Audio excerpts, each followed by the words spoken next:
Seguramente, si has buscado el nombre de Caroline Bessette en Internet, la palabra que más has leído para describir su magnetismo es effortless.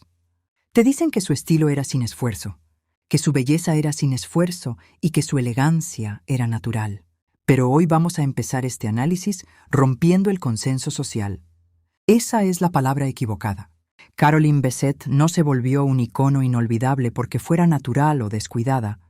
Se volvió una obsesión colectiva porque era una mujer perfectamente editada. Y esa es una sutil pero destructiva diferencia. Es por eso que, décadas después de su desaparición, el Internet entero sigue atrapado en un bucle con ella. Basta con que salga una nueva serie o un hilo en redes para que miles de chicas vuelvan a llenar sus tableros de inspiración con sus icónicos abrigos negros, sus vestidos lenceros, sus gafas de sol, minimalistas y esa estética limpia de los años 90. Mundo de la moda y las tendencias actuales siguen conectados de forma directa a un revival constante de su imagen, pero la mayoría de la gente se queda en la superficie. Al final de este análisis conductual, vas a entender exactamente qué la hacía una mujer imposible de imitar.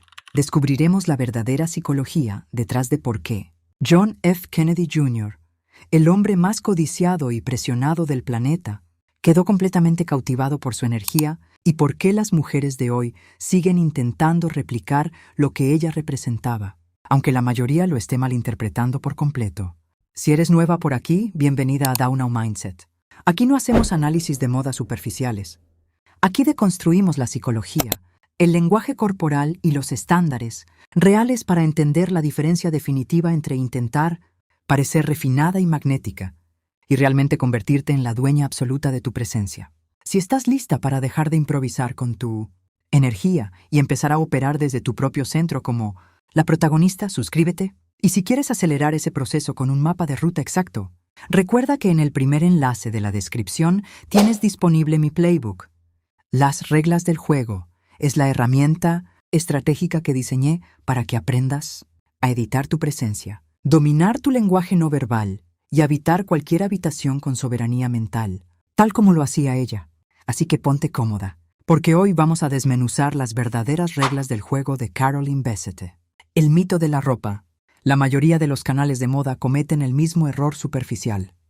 Atribuyen el impacto de Caroline Bessette a sus camisas blancas de hombre, sus faldas de tubo de Calvin Klein o sus abrigos de corte impecable. Creen que si compras las mismas prendas, obtendrás el mismo efecto. Pero la realidad es mucho más cruda.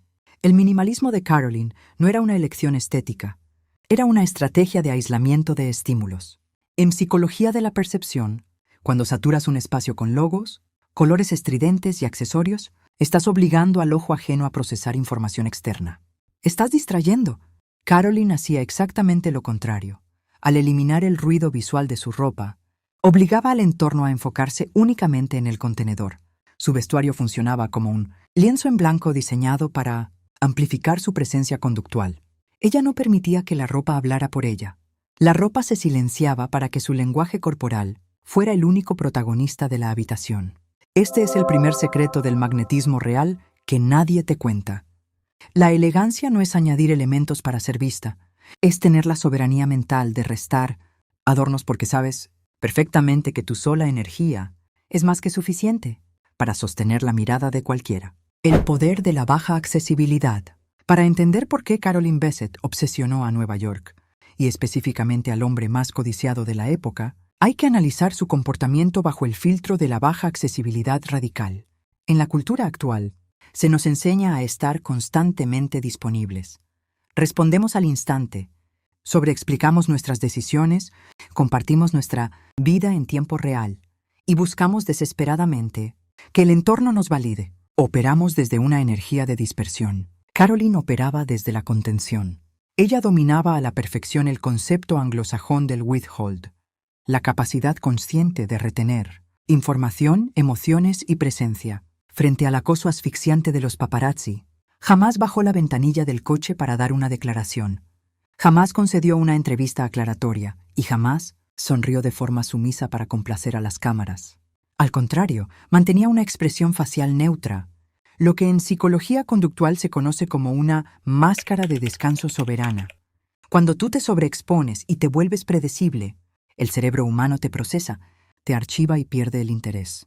Pero cuando retiras tu energía del mercado, cuando te vuelves selectiva y editas lo que el mundo puede saber de ti, activas un sesgo psicológico de alta valoración. Caroline no jugaba a hacérsela interesante. Ella se pertenecía tanto a sí misma y protegía tanto su mundo interno que la escasez de su presencia generaba una intriga devoradora. Su misterio no era una pose, era la consecuencia directa de tener estándares innegociables. La psicología del vínculo, la prueba de fuego de su soberanía mental, se dio en su relación con John F. Kennedy. Jr., él era el príncipe de América, un hombre acostumbrado a que las mujeres se moldearan por completo a sus deseos, cambiaran sus agendas y se aniquilaran a sí mismas con tal de encajar en su dinastía.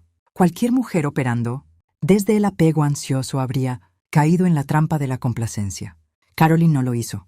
El análisis de su lenguaje corporal en las pocas imágenes públicas que compartían revela una autonomía relacional implacable.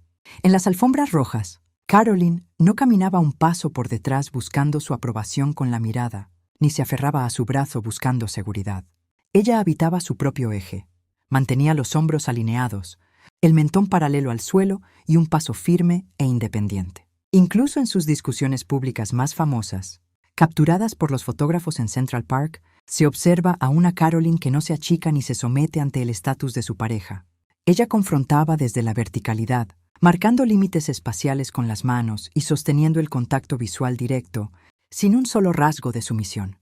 Caroline no enamoró a JFK Jr. intentando ser la esposa perfecta y dócil. Lo obsesionó porque su identidad era un bloque de cemento armado. Ella no se encogió para caber en la vida de un Kennedy. Obligó al hombre más poderoso de su entorno a calibrar su energía para estar a la altura de sus estándares. Ver el magnetismo de Caroline, Bessette e intentar imitarlo sin un método es el error que mantiene a la mayoría de las mujeres estancadas en la frustración. Ves su soltura, admiras su misterio, pero al día siguiente vuelves a dudar de qué hacer con tus manos en una reunión. Vuelves a sobreexplicar un mensaje de texto por miedo a incomodar. O sigues sintiendo la urgencia neurótica de agradar a personas que ni siquiera te importan. La diferencia entre Caroline y el resto del mundo es que ella no improvisaba su presencia. Ella entendía las dinámicas del poder y la percepción. Y aquí es donde tienes que tomar una decisión consciente. Puedes seguir consumiendo análisis en YouTube, quedándote únicamente con la teoría superficial, o puedes empezar a aplicar la psicología conductual en tu propia realidad hoy mismo. Por eso diseñé mi playbook definitivo, Las reglas del juego. No es un libro de consejos genéricos ni un manual de modales obsoletos. Es el mapa estratégico exacto y cerrado que necesitas para hackear la neurosis social, estructurar tu baja accesibilidad de forma auténtica y aprender a editar tu lenguaje no verbal para que tu sola presencia dicte los términos en cualquier habitación. La paradoja de la protocolo real. Para cerrar este análisis, debemos entender la gran paradoja de Caroline Bessette. Su magnetismo era letal porque padecía de una absoluta independencia del resultado. A ella no le importaba ganar el juego social, y precisamente por eso lo gobernaba. Cuando una mujer entra a un lugar con la agenda oculta de gustar, de ser considerada la más elegante o de capturar la atención de un hombre, su sistema nervioso se altera, el cuerpo se tensa, la voz se vuelve complaciente y la mirada se vuelve esquiva. El entorno detecta esa necesidad de validación instantáneamente y la descodifica como bajo estatus. Caroline nos demostró que la mujer más peligrosa de la habitación es aquella que se pertenece tanto a sí misma que la opinión del resto se vuelve completamente irrelevante. Su frescura, su misterio y su impacto no nacían de un esfuerzo por destacar, sino del glorioso desapego de no necesitar nada de nadie. Ella no competía con el entorno competía por descifrarla a ella. Y ese, y no otro, es el verdadero arte de ser inolvidable.